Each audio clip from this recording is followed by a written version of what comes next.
Assalamualaikum warahmatullahi wabarakatuh. Perkenalkan, nama saya Anyelia Dianggeli dengan NIM 67052040016 dari kelas D3TT 4403. Jadi di sini saya akan mengerjakan jurnal modul 2 dari mata kuliah Teknik Frekuensi Tinggi, yaitu tentang pemasangan konektor dan pengukuran saluran transmisi. Baik, langsung aja. Di sini kita bisa lihat dulu untuk konektor dan jenis-jenisnya.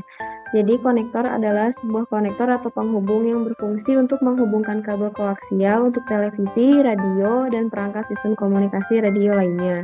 Selain itu, konektor dapat berfungsi menghubungkan suatu perangkat dengan perangkat lain. Pada umumnya, konektor terdiri dari konektor plug atau male dan konektor soket atau female.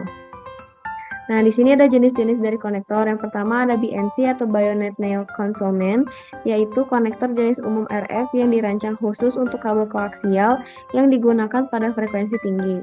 Konektor ini juga dapat digunakan pada test equipment, frekuensi seperti osilator, audio analyzer, signal generator, dan lain-lain. Lalu yang kedua ada SMA atau subminiatur versi A, sebuah unit yang sangat presisi, berukuran kecil, dan yang dapat digunakan pada frekuensi sampai dengan 18 GHz dan memiliki impedansi 50 ohm. Konektor SMA ini paling umum ditemui dengan sistem gelombang mikro, antena Wi-Fi, dan USB Software Defined Radio. Yang ketiga ada konektor N atau nail, yaitu jenis konektor yang sering digunakan untuk penyambungan antena. Konektor N memiliki ukuran yang sedang dan dihubungkan dengan kabel koaksial.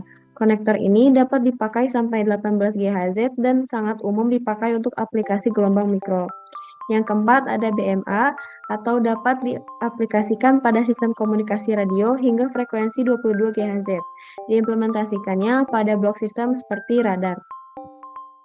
Lalu yang kelima ada konektor F, yaitu tipe konektor RF koaksial yang biasa digunakan untuk televisi terestrial yang menggunakan frekuensi VHF atau UHF, televisi kabel, dan secara universal untuk televisi satelit dan modem kabel.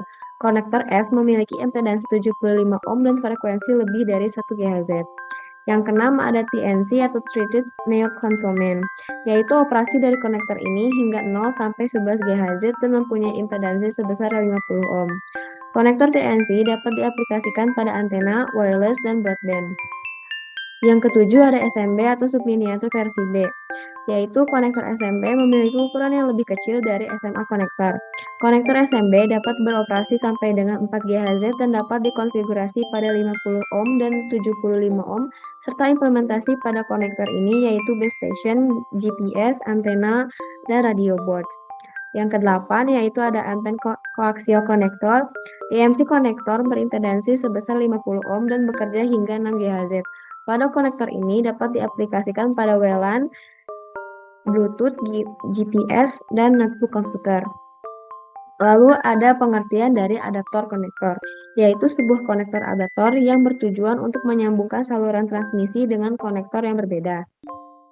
Contoh dari konektor adaptor yang digunakan pada sistem komunikasi radio diantaranya ada SMA2N konektor, SMA2TNC konektor, N2BNC konektor, dan SMA2BNC konektor.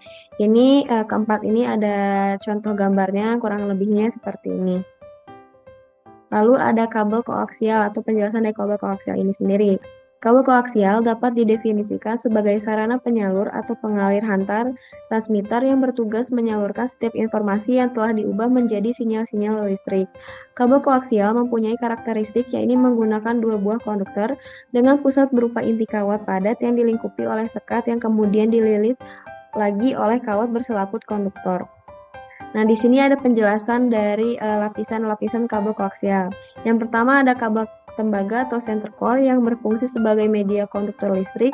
Yang kedua ada lapisan plastik atau dielectric insulator yang berfungsi sebagai pemisah antara kabel tembaga dan lapisan metallic shield yang melingkupinya.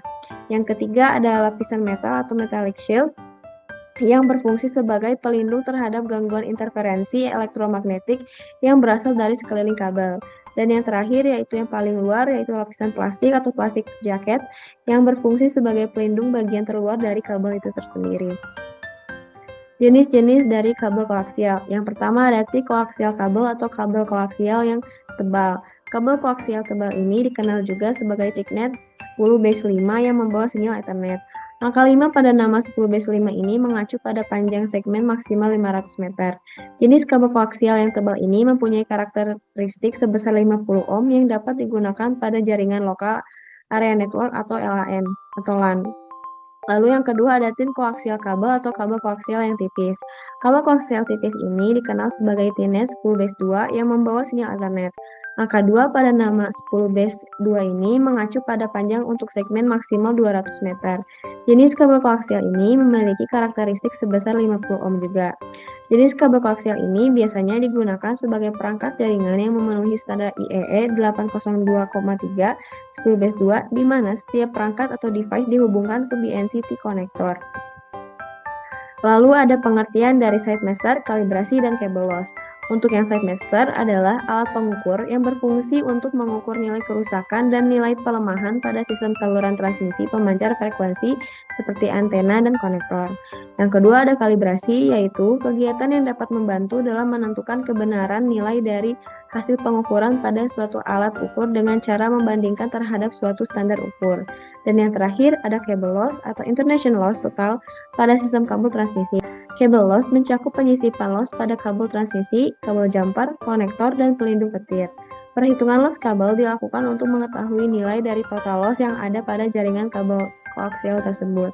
Nah, di sebelah kanan ini ada rumus dari kabel loss atau kabel loss ini, yaitu 10 log P2 per P1, di mana P1 itu adalah power output dari transmitter, dan P2 adalah power yang melalui kabel dan berhasil mencapai antena.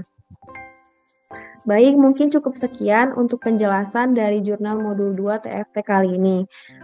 Mohon maaf bila ada kekurangan atau kesalahan. Sekian dari saya. Wassalamualaikum warahmatullahi wabarakatuh. Terima kasih.